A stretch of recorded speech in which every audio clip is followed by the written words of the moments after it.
En Argentina decimos que percha es el gancho donde se cuelga la ropa y siempre queda todo armado, así enorme, luciendo justamente la ropa. Bueno, algo de eso es válido como piropo para Giovanni. ¿Cómo están? ¿Cómo van de piropos? ¿Cómo estuvieron el fin de semana? ¿Hay ánimo para enfrentar esta semana? Tiene que ser así, ¿eh? Así que si las cosas andan medio para abajo, pum para arriba, vamos. Vamos a empezar este programa en este día hablando de lo que ocurrió ayer en Colombia. Colombia decidió, se fue a las urnas. La cuestión es que miren lo que pasó. Se acabaron los tarjetones y los ciudadanos votaron con fotocopias. Sí, los funcionarios de Colombia que hablan de Venezuela y de su sistema electoral que es 100% automatizado, auditable, tuvieron que enfrentar esta situación. Nos preguntamos, ¿cómo descifrar las elecciones legislativas de ayer? Ganó la abstención, ganó el fraude, perdió la democracia. ¿Dónde queda la paz? ¿Y dónde quedan las garantías electorales y el derecho a ejercer el voto? Porque ya van a ver que cerraron igual las mesas y punto. Día de ayer también se desarrollaba una fiesta electoral en Cuba, masiva participación, es lo que tenemos que decir allí, contrario a lo que pasaba en Colombia. A su vez en Siria se sigue recuperando territorio en Guta y lograron dividir a grupos terroristas. Hisham Wanous, como lo ven, ya presto y listo allí para informarnos, el jefe de nuestra corresponsalía en Siria. Vamos a agregar que Jordi Sánchez genera polémicas. El Parlamento catalán está posponiendo por segunda vez el pleno de investidura. Joan ya nos va a contar también. Ayer en Chile han visto imágenes, o seguramente hasta ahora se están actualizando y están viendo incluso en redes, imágenes del traspaso presidencial. Bachelet entregó la banda a Sebastián Piñera como nuevo mandatario de la nación. También vamos a tener un reporte a la hora de hablar de ese tema. En China ya está nuestro invitado acá en estudios. ¿Qué logrará China con esta decisión de aprobar una reforma constitucional que permite reelección presidencial continua? Conquistar ese afamado, tan deseado sueño chino, China como potencia mundial.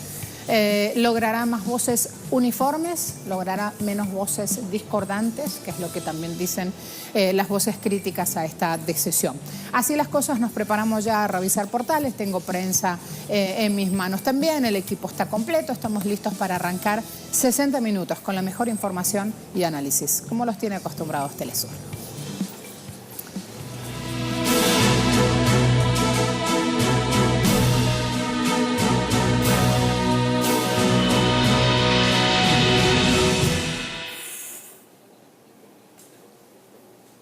A ver, a pesar de que imprimimos 30 millones de tarjetas para las consultas, decía Galindo, lamentablemente hemos tomado la decisión y vamos a ir a votar con fotocopias. ¿Quién es este hombre? El registrador, una autoridad muy importante en Colombia. Fíjense además, de inmediato, de manera inusual, dice BBC, réplicas tuvieron que ser utilizadas después de que en varios centros de votación de Colombia se terminaran las papeletas de las denominadas consultas interpartidarias. Quedémonos ahí, hasta ahí, stop. Vamos a ver. Lo hace BBC. Usa el término réplicas para no usar el término fotocopias. Ahí la cuestión. Voy al video y sigo. Presentado problemas con las tarjetas de consultas, en algunos lugares se agotaron, a pesar de que imprimimos 30 millones de tarjetas para las consultas, 15 para una y 15 para otras, en algunos puestos de votación, particularmente en Medellín, Montería, Cúcuta y Manizales, ha habido dificultades con eso. Sin embargo, con el acuerdo que tuvimos con los partidos y movimientos políticos al momento de organizarlas y dada la restricción de presupuesto, autorizaron ellos que procediéramos con fotocopias. Con esa autorización que en su momento recibimos de los partidos, en este momento reaccionamos para esos puestos donde han faltado tarjetas para que voten con fotocopia. Está autorizada la fotocopia con la firma del jurado de votación. Pueden votar, ya están los dispositivos distribuyendo esas fotocopias. Ahí lo tenían. Era muy importante quedarnos ahí para llevar justamente el término que usó el propio Galindo a la hora de dar esta información al país. Vuelvo a BBC, vuelvo al portal BBC. Los varios reportes de la televisión colombiana, dice este medio, calificaron al incidente, así le llaman a este hecho ocurrido, como atípico, histórico e inusual. A pesar de los incidentes, las mesas de votación en toda Colombia cerraron a las 16 como estaba previsto, tanto para las consultas interpartidarias como las elecciones legislativas. Si no votó, bueno, los incidentes, no votó. Allí el trasfondo y lo que va pasando.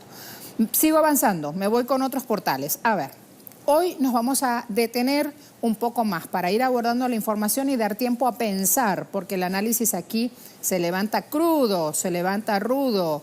Ajá, cómo es que ayer mismo las redes sociales impactaban mostrando la verdad de lo ocurrido. Fíjense esto, por favor dejen este audio también, dejen el video, jurados escondiendo tarjetones de las consultas. ¿Cómo se llama eso? Pregunta este usuario. Fraude.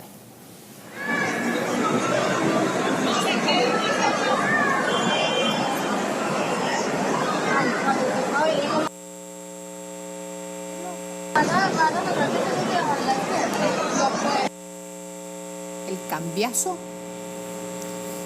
ahí lo tienen. El usuario, Ricardo Galán, mostraba dentro de esta cobertura Colombia Elige lo que ocurría. Me voy a otro medio de comunicación, me voy a Caracol. Milagro, Caracol. 40 desaparecidos se presentaron a votar. Fiscalía General de la Nación reportó que 40 personas que estaban reportadas como desaparecidas se presentaron este domingo en mesas de votación en el marco de estas elecciones. El ente investigador también informó que 26 personas, solamente 26, han sido capturadas por delitos relacionados con la jornada electoral en Antioquia, Atlántico, Bolívar, Tolima, Córdoba, Huila, Risaralda, Magdalena, Nariño, Chocó, Valle del Cauca y Meta. El colombiano. Estas son las irregularidades que vio la misión de observación electoral, MOE por la sigla. Advirtió que en el 62% de los puestos que tenían identificación biométrica, no todos los votantes pasaron por el registro, permitiendo, y ahí viene la frase, posible suplantación.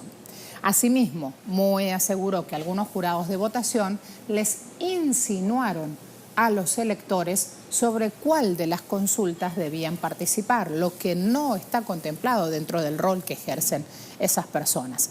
El organismo además denunció que recibió un total de 168 reportes en donde había compra de votos a través de la entrega de dinero en el espacio público. También hay imágenes de eso. Y luego, si me voy al espectador, nos da otro aspecto que vamos a ir a analizar también de esta contienda electoral. Abstencionismo derrotó a todos los partidos políticos.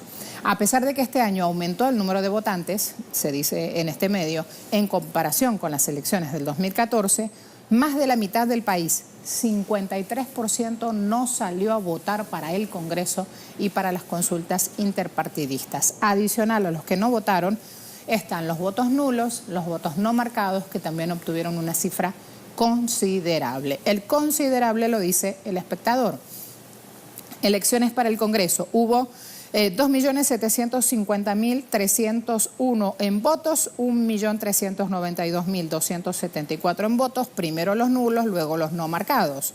Mientras que para las consultas, los sufragios anulados alcanzaron la cifra de 136.012 y 193.220. Habitualmente en unas elecciones lo que pugna es quién ganó y quién perdió. Datos proporcionados por la Registraduría Nacional del Estado Civil a la espera de que el Consejo Nacional Electoral oficialice los curules indican lo siguiente. Boletín número 52, resultados, Senado, escrutado 98,97%, votos por lista o partido, 14.474.450, votos en blanco más de 835.000, lo tienen ahí, votos totales 15.309.895. Senado, curules por partido político. Centro Democrático 6,41% con 19 curules, Cambio Radical 16 curules, Conservador 15 curules, luego Liberal Colombiano, lo estoy haciendo así en versión resumida, 14 curules, Partido Social de la Unidad Nacional, Partido de la U, 14 curules, Alianza Verde 10, Polo Democrático Alternativo 5 curules, 4 curules para la coalición Lista de la Decencia, Partido Político Mira, 3 curules, FARC, 5 curules. Allí van teniendo entonces información, vamos dejando pasar esta información y ahí van a tener justamente FARC con estos curules, recuerden que era un debut histórico, aquí entonces con los resultados obtenidos. Boletín 52 también refleja resultados de la Cámara. Eso, todavía estoy en el anterior, dejen correr esa información. Me vine ahora, Cámara, 98,62 de mesas escrutadas. Allí tienen el total de votos, 14.058.829. Tienen la suma en blanco, tienen los votos totales, 14.864.254. Van teniendo allí entonces cuántos curules obtuvieron los partidos políticos. En este caso, estoy hablando de esta instancia precisamente, van a tener lista de la decencia 2, Alianza Verde 9, Cambio Radical 30, Centro Democrático 32, Partido Conservador 21, Partido Liberal Colombiano 35, y allí van avanzando entonces. Prefiero leerlos a todos para que no me digan que ninguno se queda por fuera. Opción Ciudadana 2 curules, Mira 2 curules, Polo Democrático Alternativo 2 curules, Partido de la U 25, otros 3, FARC 5. Me quedo con esta información para ir de inmediato al análisis, porque yo les decía, habitualmente se habla de quién ganó y quién perdió en una elección, pero en este caso hay que hablar de algo vital en Colombia. ¿Ganó la paz? ¿Perdió la democracia? ¿Ganó la democracia? ¿Cómo queda la paz? Allí la cuestión vital para esa nación sudamericana. Me voy con un señor politólogo, experto a la hora de enfocar estos temas, de nacionalidad colombiana. Cuando hablo de profesor, une pedagogía, conocimiento y sobre todo interpretación de los hechos en medios de comunicación, que eso es vital en este momento para entender lo que ocurre en Colombia. Profesor Álvaro Villarraga, ¿cómo le va? Muy buena jornada. Muy buenos días y muy amables por la invitación. Hay algo vital, gracias a usted, muy amable usted por atendernos. Hay algo vital para empezar en este momento el análisis sobre las elecciones de ayer en Colombia. Profesor, ¿es verdad que el mecanismo usado en los comicios legislativos impide verificar la transparencia de los resultados? Es en Colombia un sistema electoral no solamente muy arcaico, sino muy afectado de delitos electorales. Tanto así que en meses pasados fueron aprobados como ley 5 nuevos delitos electorales. Las denuncias se presentan por miles.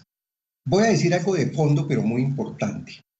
El acuerdo de paz gobierno-FARC incluye en su segundo punto una reforma política y electoral para modernizar, hacer transparente, eficiente y con controles el sistema electoral.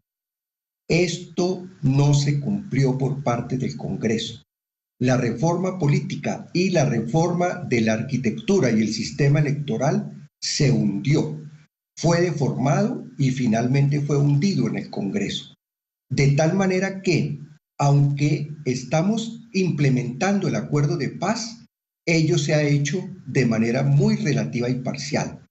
Y ayer sufrimos las consecuencias de mantenernos en el viejo sistema.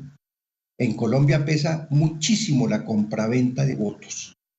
Pesan también la utilización de las instituciones oficiales, estatales y gubernamentales a favor de determinados votantes de una manera ilegal, pero en buen grado generalizada. Y además de esto hubo problemas ya particulares del día que agravan estas situaciones. El registrador nacional, de manera irresponsable, deja sin suficientes volantes para las consultas establecidas, una de candidatos de derechas, otras de candidatos de izquierdas, y esto en 24 mesas, si bien no es un volumen mayoritario ni muy alto, creó una situación de gran insatisfacción. En resumen, Colombia tiene un régimen electoral arcaico, plagado de irregularidades. Solo participa una minoría, que siempre ha sido así. Ayer la votación a lo sumo llega a un 46%.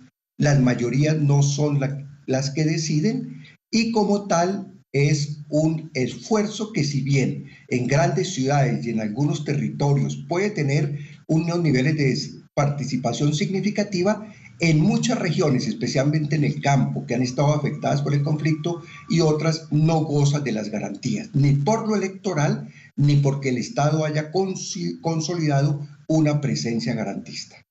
Voy con las garantías electorales, ya voy, de acuerdo a un tuit que ponía Petro también en red social Twitter, ya voy también a hablar con lo que pasaba al interior del país. Pero acá hay una información muy importante que usted nos la acaba de dar y precisar con la mayor claridad posible. ¿Es el responsable entonces de lo ocurrido con la impresión de las millones de tarjetas que se necesitaban y que evidentemente ese punto ha fallado? ¿Es el responsable Juan Carlos Galindo? En esencia, es parte de la ausencia de modernización, de sistematización, de controles, es el tener un tribunal absolutamente politizado, el tribunal electoral, ineficiente, con decisiones muchas veces dilatadas y contrarias al sentido democrático. Ese es el tema de esencia. Pero también hubo una responsabilidad particular en la distribución de tarjetones que le asiste directamente al registrador nacional, que es a la vez funcionario, alto funcionario de gobierno. Nosotros hemos tenido ese tuit y ese pronunciamiento. Juan Carlos Galindo, registrador, diciendo, a pesar de que imprimimos 30 millones de tarjetas para las consultas interpartidistas, en algunos lugares del país estas se agotaron. Él dice, perjura, hemos reaccionado oportunamente autorizando y distribuyendo fotocopias que serán válidas con la firma del jurado de votación. Fotocopias, reitero, aunque mediáticamente en algunos medios de comunicación han adornado el término, hay que tener en cuenta de que son fotocopias. Vuelvo al punto, profesor Álvaro.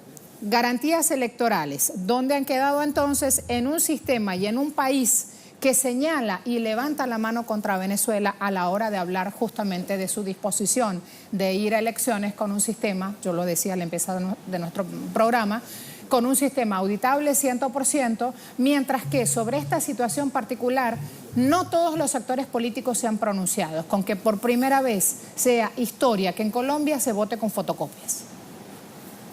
Es realmente absurdo esto de la votación por fotocopia, es una cosa vergonzosa. En otros países tuviera otras consecuencias. Es a todas luces un remiendo irregular. Esto no puede tener sentido. Hace parte de ese cúmulo de irregularidades y delitos electorales que se siguen presentando en el régimen electoral colombiano. Ha dicho Gustavo Petro, así me perjudique lo que le pasa a la ciudadanía del norte de Bogotá y de Medellín que desean votar por la consulta gris y no lo pueden hacer, es aberrante. Dice él, esas maniobras de Vargas Lleras y su amigo Santos no son más que un insulto a la democracia. Colombia está en modo fraude. Por favor, amplíenos un poco más esto. ¿A qué se refiere este hombre cuando habla de la consulta gris, de que no lo puedan hacer y las maniobras del propio presidente junto a Vargas Lleras? Es de advertir que a mediodía de ayer empezaron a escasear, se agotaron los boletos de la consulta de las derechas. Inicialmente, en algunos barrios, digamos, del sector más acomodado, de los estratos más altos o de élite, en la ciudad de Bogotá y Medellín, el caso de Unicentro en Bogotá y el caso del Poblado en Medellín. Esto llevó a unas protestas allí de ciudadanos y ciudadanas con todo derecho porque no tenían en disponibilidad la consulta del voto de las derechas.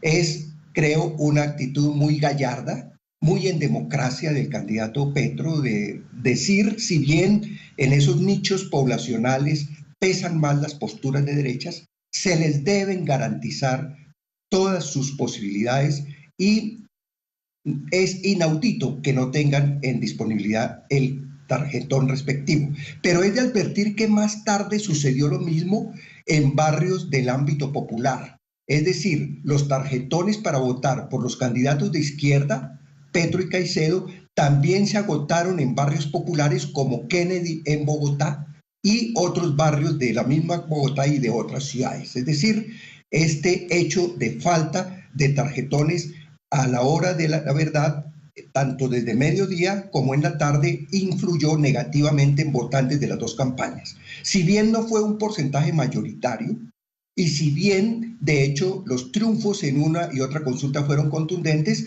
esto salvó a que hoy hubiera un gran litigio y un gran hecho que podría causar como es costumbre en Colombia, incluso disturbios y graves hechos hasta de violencia. Por fortuna, digamos, fue claro y contundente el triunfo de Petro en las izquierdas y el triunfo de Iván Duque en las derechas, que el hecho, digamos, no trascendió a mayores, pero sin duda es una irregularidad no tolerable y necesaria de poner sobre el tapete como una de las deficiencias aberrantes del sistema electoral colombiano. Hablemos de la otra gran figura que cuando los medios de comunicación no profundizan demasiado en esta cuestión de votar con fotocopias, aparece en el titular. Me refiero a la gran figura del abstencionismo. ¿Cómo funcionó eso en estos comicios, profesor? La abstención en Colombia es crónica, es histórica, es perdurable. En Colombia se ha vuelto costumbre elegir presidentes con minorías de votos, elegir parlamentos con minorías de votos, asimismo gobernadores y alcaldes. Las votaciones ayer no llegaron a la mitad de la población. A lo sumo, a un 46% de la población, estimuladas en buen grado por la expectativa de las consultas hacia presidencia, pero en lo que tiene que ver exactamente con Senado y Cámara, inclusive los niveles de abstención son un poco mayor. Este es un problema estructural. El Estado no tiene ni presencia garantista, ni protección efectiva de los ciudadanos, ni transparencia en muchas regiones del país. Desde luego venimos en una situación histórica donde había áreas controladas por las guerrillas anteriormente, en el caso de las FARC, había también áreas con control paramilitar que era una verdadera dictadura donde no se podían expresarse sectores de izquierda, democráticos o de centro, y venimos también, como ya lo referimos, en un régimen estructural de formas de corrupción y de aprovechamiento irregular desde instancias estatales a favor interesados de determinados sectores tradicionales de los partidos tradicionales y de sus distintas versiones en los últimos años. De manera que es una situación de mucho fondo, la precariedad democrática, la precariedad electoral e, insisto, lamentablemente no se ha dado el avance de reforma en estas materias que demanda en su punto 2 el acuerdo de paz firmado entre el actual presidente y las FARC-EP hace ya 2 años.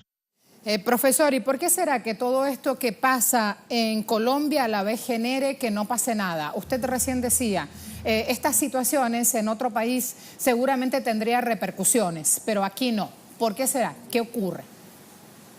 Bueno, es una situación muy arraigada que se aprovecha de una manera muy cuestionable y lamentable de sectores muy empobrecidos de la población.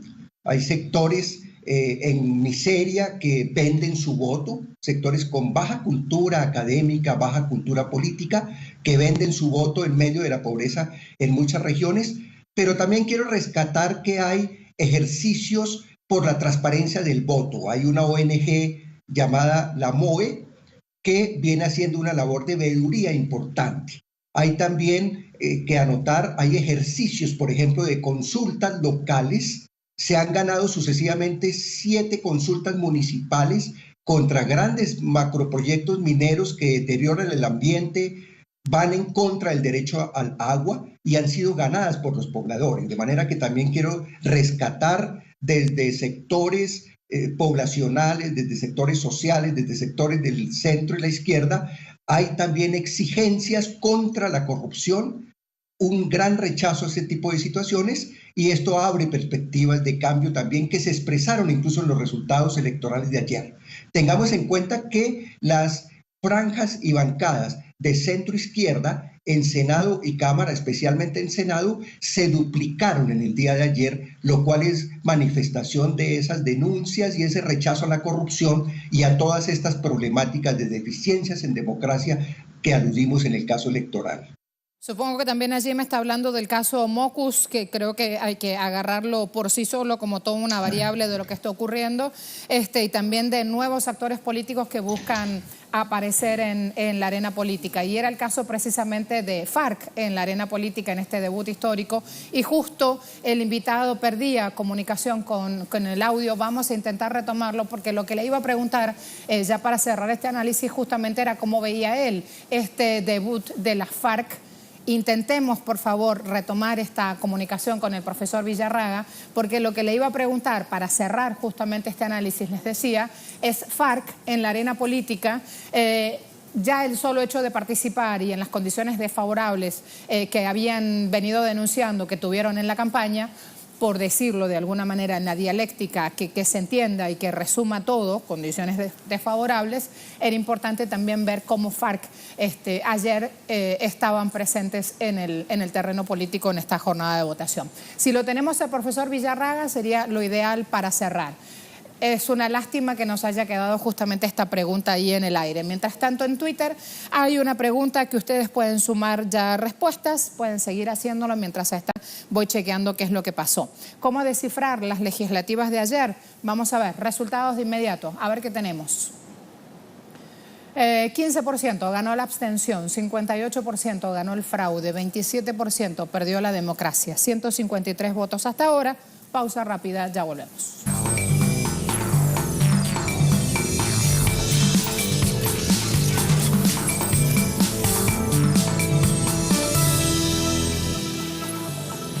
Cuba en elecciones, jornada de ayer resumida desde el lugar de los hechos. Adelante, compañeros. Hola, muy buenos días, un gusto en saludarte. Efectivamente, hace apenas unas horas Cuba daba por concluida esta jornada electoral del domingo, en la que en el último parte la presidenta de la Comisión Electoral Nacional, Alina Balseiro, informaba que el 78,57% de los cubanos convocados a las urnas había ejercido su derecho al voto. Y esto se traduce en unos 6.963.028 cubanos que votaron. Por otra parte, la Comisión Electoral Nacional extendió el horario de votación en 41 municipios del país. En la tarde de hoy, la Comisión Electoral Nacional estará ofreciendo cifras conclusivas de estas elecciones. Disciplina y tranquilidad fueron las características esenciales de estas elecciones el domingo 11 de marzo acá en Cuba. Muchas gracias. Me voy con Hisham Wanusa a esta hora. Ya está listo en Siria. El ejército sigue recuperando territorio en Ghouta Oriental. ¿Es así, Hisham?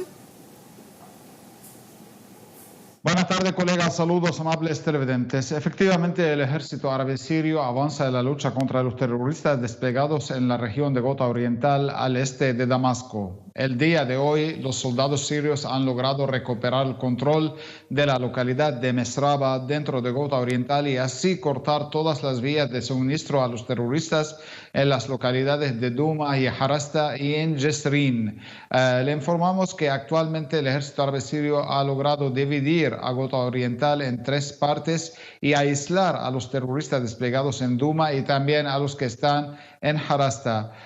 También las fuerzas que avanzaron desde el sur lograron encontrarse con las fuerzas atrincheradas en la base o la instalación militar de vehículos militares en la localidad de Harasta. Actualmente el ejército sirio avanza hacia la localidad de Jezrin, por donde ha establecido un corredor humanitario desde Jezrin hacia la localidad de Mleja en Ghouta Oriental para la evacuación de los civiles, pero los terroristas hasta el momento impidieron que los civiles puedan llegar a este corredor humanitario. El día de hoy, lamentablemente, los terroristas abrieron fuego contra una familia que intentaba salir a través de este corredor y causaron la muerte de una madre con sus 3 hijos.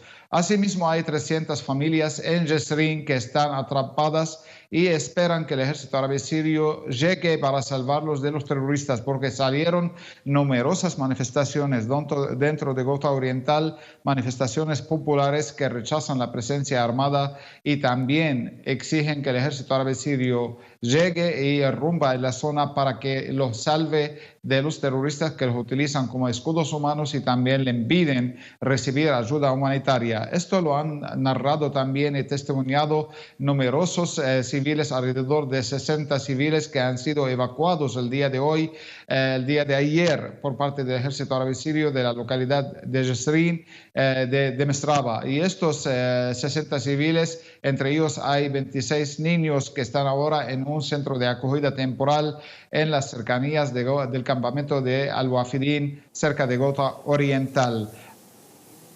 Muchas gracias. Ahí entonces la información. Hisham, te voy dando RT también a esta hora. Va sumando nueva información sobre recuperaciones y hechos que se van dando allí. Siguen las polémicas, cambio de tema en torno a Jordi Sánchez. El eterno cuento en Cataluña pareciera ser de nunca acabar. Segunda vez que se pospone el pleno de investidura. Así que, Joan, se repite la historia cíclica. ¿Qué tal, Marcela? Saludos desde Barcelona. Estamos justo delante del Parlamento, el lugar donde tenía que haber la noticia hoy día 12 de marzo. No va a ser porque el candidato a ser investido presidente de la Generalitat, Jordi Sánchez, está en la cárcel y no puede salir porque la justicia española así lo ha decidido, se lo ha impedido. ¿Y qué puede pasar a partir de ahora? Bueno, la defensa de Jordi Sánchez está estudiando varias posibilidades. El viernes pasado ya anunciaba que llevaría la situación al Tribunal Europeo de Derechos Humanos. No puede ser, dice la defensa de Jordi Sánchez, que se estén violando los derechos de este político a ser candidato, así como tampoco puede ser que se estén violando los derechos políticos de los 2 millones de personas que votaron a los partidos independentistas que negociaron y que finalmente optaron por investir a Jordi Sánchez. Puesto que esto no es posible, no se pueden violar estos derechos políticos, se tenía que llevar la situación, esta causa, al Tribunal Europeo. Pero la última noticia, la de última hora, con la que nos hemos levantado hoy, es que antes de llevar la situación al Tribunal Europeo quieren llevarla al Tribunal Supremo y acabar de agotar todas las posibilidades dentro del marco jurídico español, lo cual es poco probable finalmente que esto prospere y que se deje en libertad, por lo menos para acudir a su pleno de investidura a Jordi Sánchez. Este es el contexto y todo eso pasa 24 horas después de una manifestación en la que 45.000 independentistas se concentraron en la ciudad de Barcelona, en las calles de Barcelona, para exigir a los políticos que desplieguen ya las políticas a favor de la República, que obtuvieron mayoría absoluta en las últimas elecciones hace ya 3 meses y que todavía no han conseguido formar gobierno cuando hay una gran necesidad de que esto suceda, para acabar con el 155, para acabar con el autonomismo y para empezar a aplicar unas políticas que son necesarias para el prosperar de Cataluña. Este es el argumento del independentismo. Respecto a cómo va avanzando la política en Cataluña, pues nada, pendientes de todo para poderlo contar para todos vosotros. Gracias, Joan. Casi te digo Jordi. Gracias, Joan. Hablaba del bienestar y de lo que se busca en Cataluña. Así será en Chile. Asumió ayer el candidato de la derecha por excelencia. Bachelet le entregó la cinta presidencial, el cargo de presidente, a Sebastián Piñera. A ver, Francisca.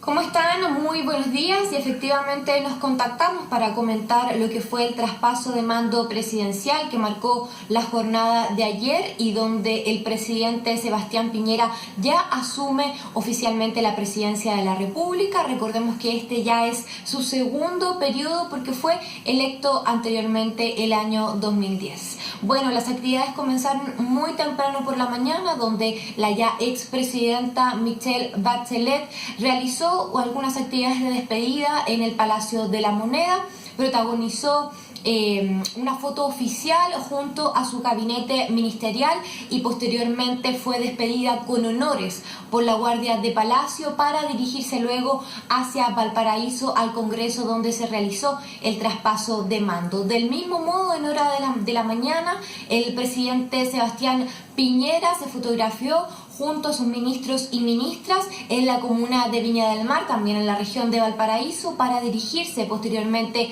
al Congreso. Y a eso de el mediodía, hora chilena, la presidenta Bachelet ya estaba haciendo el traspaso de la banda presidencial a Sebastián Piñera, quien bajo juramento asumió oficialmente la presidencia de Chile, y también bajo juramento asumieron sus ministros y ministras que componen este nuevo gabinete de su nuevo gobierno. Todo esto bajo la mirada de miles de personas que estaban en el salón del Congreso, entre ellos varios jefes de Estado de diferentes países como Bolivia, Ecuador, Perú, México y también el rey de España, además de otras autoridades nacionales e internacionales que fueron testigos de este traspaso de mando. Un nuevo gobierno de derecha entonces que deberá convivir también con un Congreso que tiene una nueva composición, senadores y diputados que también asumieron el día de ayer bajo juramento,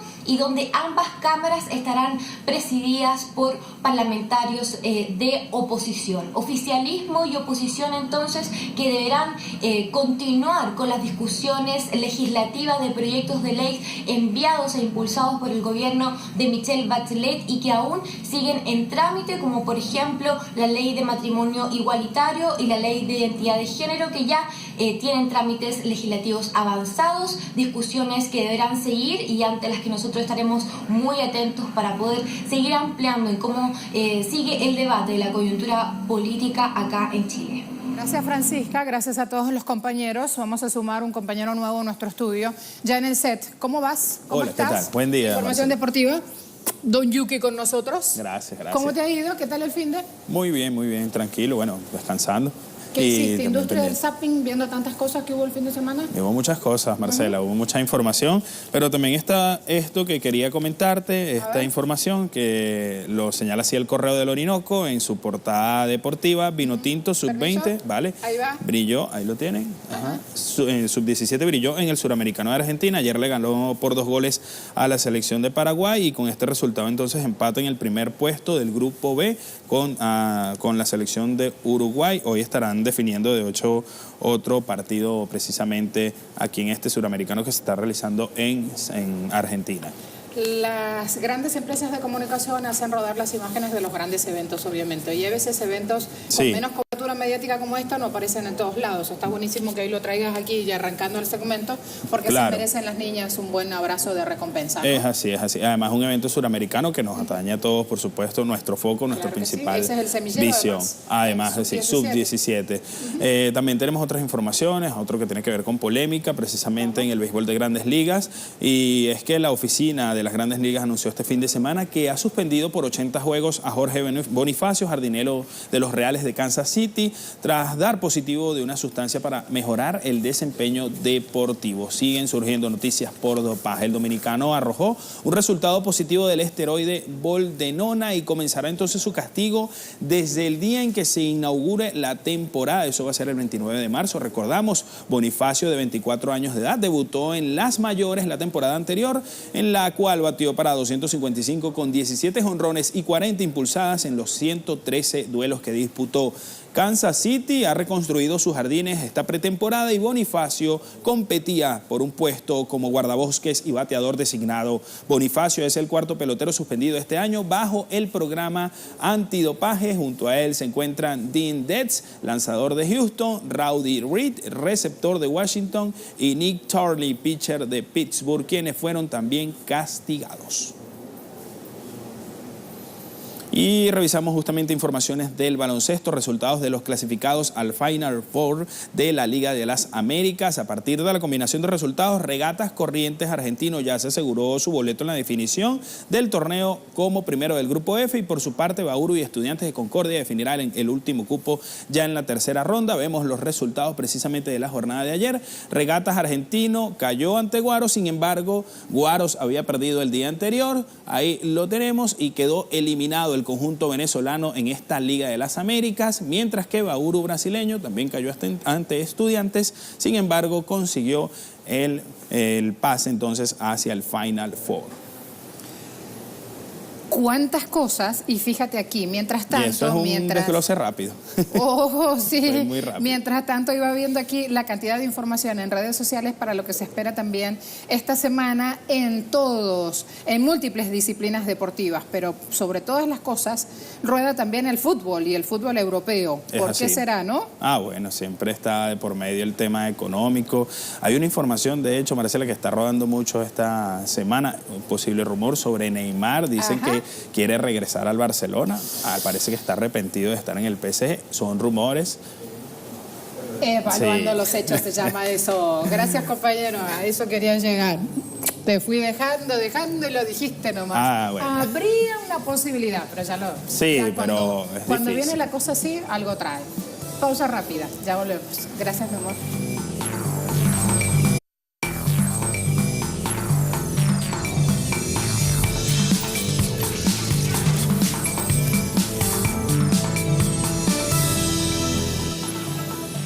Comprender el sistema político chino nos lleva tiempo. Tiempo, conocimiento, estudio, liberarnos de prejuicios, aprender nuevas características de un sistema que no está hecho precisamente al occidental.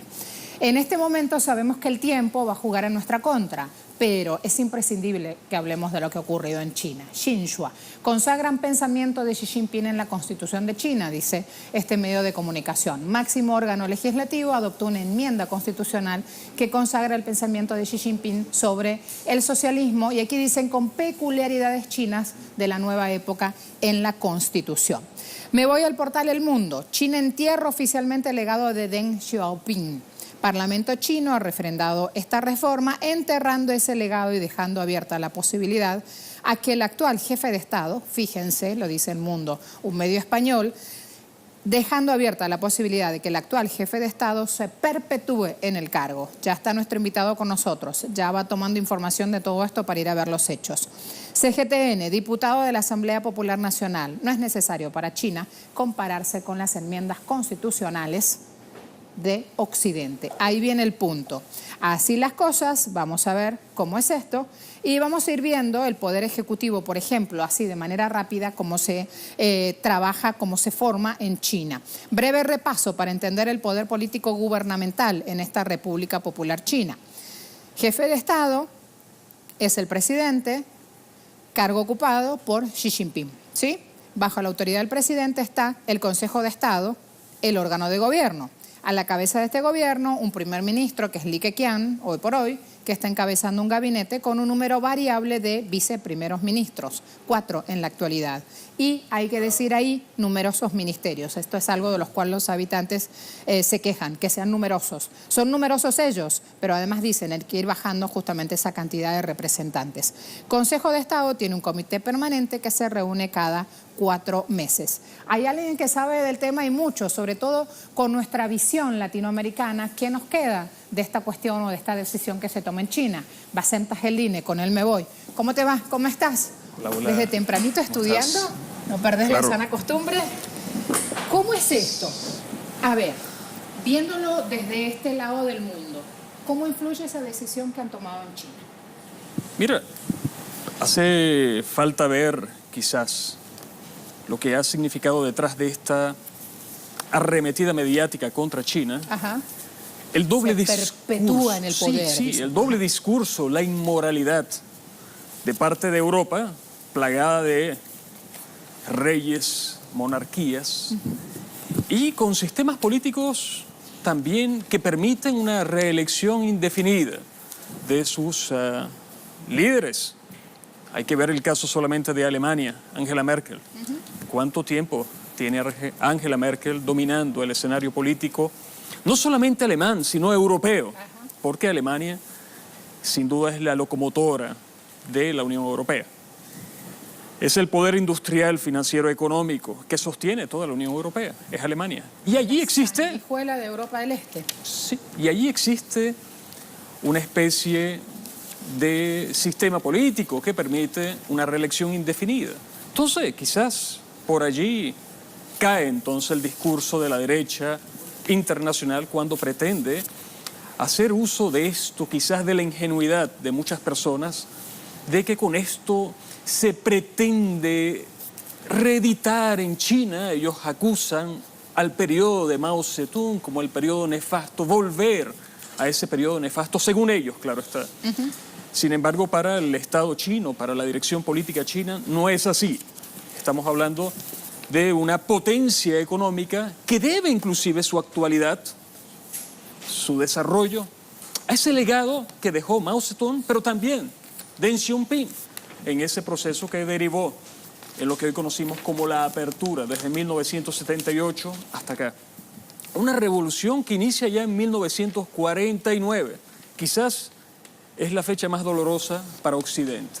1949. ¿Por qué? La Cuéntanos un victoria poco más. de la revolución comunista china, la victoria de Mao Zedong tras la larga marcha así conocida, y ese periodo durísimo que significó para los comunistas y los nacionalistas chinos enfrentarse a la potencia hegemónica fascista que se extendía desde Japón y que pretendía colonizar, y vaya que lo logró, en cierta forma, colonizar China, Corea y otros países de la región con apoyo de lo que significaron los países del eje tras o en los momentos de la Segunda Guerra Mundial. Bassem, ¿sabes que acá en el Universal, que es un medio de comunicación venezolano, les cuento al resto de la derecha por excelencia en este país, hay un testimonio de Li Peiling, diputado de Hubei, quien dice que para Occidente este cambio puede parecer un retroceso, pero China se concentra en el objetivo final y en la forma de alcanzarlo. Claro. Y creo que en esa frase tan cortita está resumida toda la historia milenaria del país, ¿no? Cómo se concentran en el objetivo final, el gran sueño chino, y en los métodos usados para alcanzarlo. Quizás es lo más desastroso hoy para Occidente, lo más, vaya que penoso y alarmante para Occidente. No es que Deng Xiaoping haya logrado ese proceso de reformas que hoy retoma Xi Jinping, pero con características propias, adaptadas a los tiempos modernos. No es eso, que hoy Xi Jinping trate de, según la prensa occidental, de perpetuarse, sino es el objetivo final lo que más teme Occidente. En el fondo es eso, sin duda, porque, repito, no tienen moral, ni mucho menos ética, discursiva, para justificar que en China se pretende volver a un supuesto pasado negativo, que, vaya, no es así. De hecho, se explica hoy el presente gracias a la revolución cultural, gracias a todos los cambios que inclusive logró adaptar en su momento Deng Xiaoping a China. Pero fíjate algo, estamos viendo un mundo que prácticamente ha cambiado y ha rotado el eje de poder. Es allí el discurso verdadero, el eje de poder de Occidente hacia China. Una China que ya en 1978 apenas aportaba el 3% del PIB mundial y hoy aporta más del 20 y un poco más por ciento del PIB mundial y se proyecta para un futuro cercano prácticamente a ser el eje motor económico mundial. Se proyecta, y de hecho ya el Banco Mundial, el Fondo Monetario Internacional han reconocido que la balanza comercial, las grandes innovaciones tecnológicas, que es un punto fundamental de estas nuevas reformas que emprende el Partido Comunista de China, ya se está viendo en Asia, ya ha dejado de verse hoy en Europa y en Occidente completamente, y se ve en Asia esa inclinación hacia las nuevas tecnologías, es decir, del desarrollo de aporte de las nuevas tecnologías, comercio. Con financiación propia, porque está el BAI, ni siquiera salen a pedirle al Fondo Monetario Internacional. Ha sido como una especie de panacea para los promotores del libre mercado. China ha logrado su desarrollo gracias al capitalismo y es una falsedad gigante, gigante como del tamaño de China, que es un país gigante, por cierto, cuando ha sido el Estado precisamente el garante de todas las grandes inversiones y desarrollos tecnológicos productivos que se ha dado en China, cuando las empresas estatales hoy en China y las empresas mixtas con capitales privados extranjero, pero sobre todo las empresas estatales siguen prácticamente dominando más del 50% de la economía en China y el resto son mixtas, es decir, con capital extranjero, pero con una participación importante del Estado. Se ha dicho de todo cuando se ha caído esa tesis de que el socialismo en China es una farsa, es un capitalismo disfrazado, y en realidad vemos que hoy el socialismo en China está más presente, es quizás un rescate de las ideas científicas del materialismo histórico y dialéctico de Carlos Marx, la praxis de esas ideas llevada hoy en China, puesto que no ha podido ser posible, y así lo argumentaba Marx en su momento, de que ningún país logre el desarrollo de forma autónoma y estatal, lejos o aislado del sistema mundo y del sistema capitalista, de forma rápida y consecuente, un pase del capitalismo al socialismo sin pasar por una etapa de combinación de ambas estructuras, de ambos sistemas para ese desarrollo. Y China lo ha logrado. Y repito, quizás el mayor temor de Occidente es ver que en China se ha logrado aquella promesa, aquel planteamiento histórico que hoy sigue aterrando a Europa, hoy más sumida, Europa y Estados Unidos sumidos en la miseria y en el caos económico, en la crisis que, dicen unos, arrancó desde el 2008, pero no, viene desde 1975, cuando las primeras crisis de la balanza comercial entre Estados Unidos y Europa se libraron tras la Segunda Guerra Mundial.